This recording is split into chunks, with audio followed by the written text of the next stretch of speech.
have some impact on whether this drug is effective. Think about it now. If the baseline turnover marker for resorption is low, meaning they are not resorbing actively or excessively, do you think logically that a drug that works on preventing or reducing resorption will be effective? So now let's look at the data.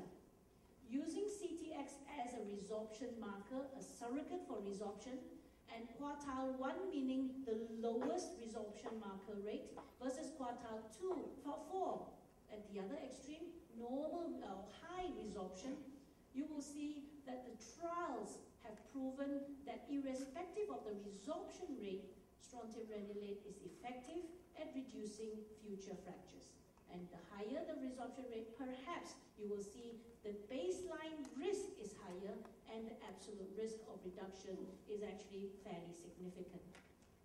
In terms of formation, I think not so much of a problem. I think the key message comes from here, that irrespective of resorption status, and many of us, I'm the first to say, I don't regularly perform resorption or formation markers for that matter in my patients whom I'm planning to treat for osteoporosis. So here I have a certain degree of confidence, irrespective of resorption status. I know that if the patient takes strontium granulate, that I can successfully reduce her future fracture risk. Next, what about Asian patients? This is a very small, what we call a bridging study that was done so many years ago already. And here you will see Malaysia as part of the 3 centers, China and Hong Kong. And we had this 1-year study to see whether or not using BMD and the biomarkers, biochemical markers actually show that in Asian patients, strontium granulate is successful and useful as well. So over this 12-month period, from baseline through to 12 months, this is the femoral neck and this is lumbar spine. The change in bone mineral density in this study, the white is placebo and the yellow is strontium granulate. And you will see that there is successful improvement in BMD as a surrogate for efficacy. And here in the boxes is the baseline and then end of baseline, 5% increase in strontium granulate, and that compares very favorably to the Western data that you have, i.e. the SOTI data. In the hip, again, in fact, our women seem to do better at the hip with strontium granulate compared to SOTI. Not head-to-head, therefore cannot say whether or not in Asians it's significantly more effective, but there is data now to show that BMD improvement is similar, if not slightly better. So the conclusion from this small bridging study shows that basically strontium granulate can be utilized in Asian patients, and we have this surrogate to prove that. So just to answer the questions that were posed at the beginning, question of whether it's effective at all sites, and you'll see this is bisphosphonates, SERMs in the red, and this is strontium granulate. The 2 of them have efficacy across all sites. Short term, all of them have efficacy. Long term, I think certainly I'll accept even SERMs, although their data goes on to 3 to 4 years. Different types of patients, I think perhaps, to be fair, strontium granulate has probably the broadest range and study base for that evidence. Different types of patients, young and osteopenic, I think strontium granulate too does have more data than the others. Bisphosphonates, not to sneeze at, they too have had a fairly broad sort of study trials to show that it is effective. Asian patients, I think probably the only 2, SERMs and strontium granulate. Bisphosphonates haven't really come to us to say, just take our data and run with it. Next, what about male osteoporosis? Perhaps I did not show you the data, but in fact I am aware that strontium granulate has proven itself in terms of male osteoporosis and its efficacy. So you've seen this slide from JK. Right across, there are various drugs that you can depend on and you can use. And for the entire range, I would say that yes, strontium granulate has the data to prove that you can use it across the range of patients. we're talking about safety. How safe can these drugs be used long term? And as JK has shown you and given you a preamble on problems specifically with bisphosphonates, not the fact that we are choosing or picking on them, it's just that they are the market leader. Secondly, they've been in the market for longest. So perhaps, to be fair to them, we've got the longest opportunity to capture data on them. So now talking about the two key problems that have been identified since the advent of use of bisphosphonates, and that is atypical fractures and osteonecrosis of the jaw, O and J.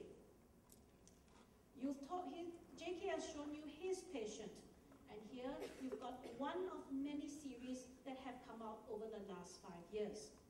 Basically, what they found is, again, not to say that alendronate is the only bisphosphonate where this has happened, it's just that it was the most commonly used and therefore the one that many of the patients were on.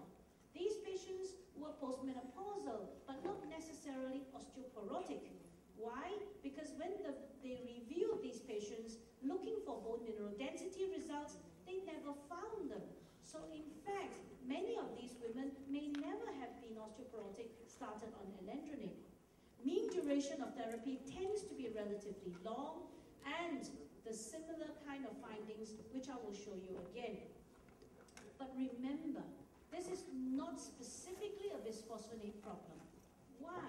Because before the advent of bisphosphonate, they have already recognized this as a problem of osteoporosis. Atypical fractures can be seen in patients who have never been given bisphosphonates. So don't just pin the blame solely on bisphosphonates. There have been series that looked at these fractures and found that osteoporosis alone can cause about 6% of these types of atypical fractures. So it is not sort of atypical fracture equals sort of bisphosphonate, even less so equals alendronate. I learned that generally this problem is bilateral. So that if I see a problem in the one side, whether fractured or not, I also look on the other side to see whether or not you have a bilateral problem. This is a patient that in fact unfortunately was captured even before she fractured. She came with the typical characteristic symptom and complaint of pain either in the thigh or in the groin that had been recent over the past weeks to months. And a week later, she even had a chance to be x-rayed. And this was the x-ray result. 1 week later, she came with a spontaneous fracture. Many of them described just walking along the road and suddenly they hear a crack. They don't even have to fall. So this is the typical kind of problem. And on the other side, a very similar beak with, in fact, almost like an early green stick fracture already. So what are the theories behind why this is happening? Is it because of excess suppression, hypermineralization? There is no clear-cut mechanism that has been identified. These are the working hypotheses.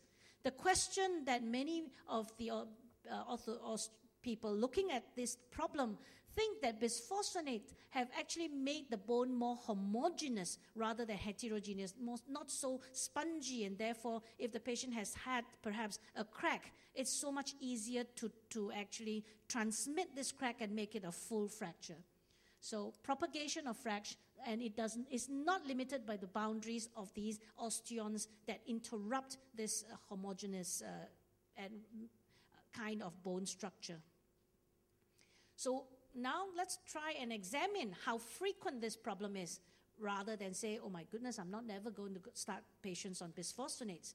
The frequency is not really clearly known, but it is thought to be 1 in 10,000 patients exposed to these drugs.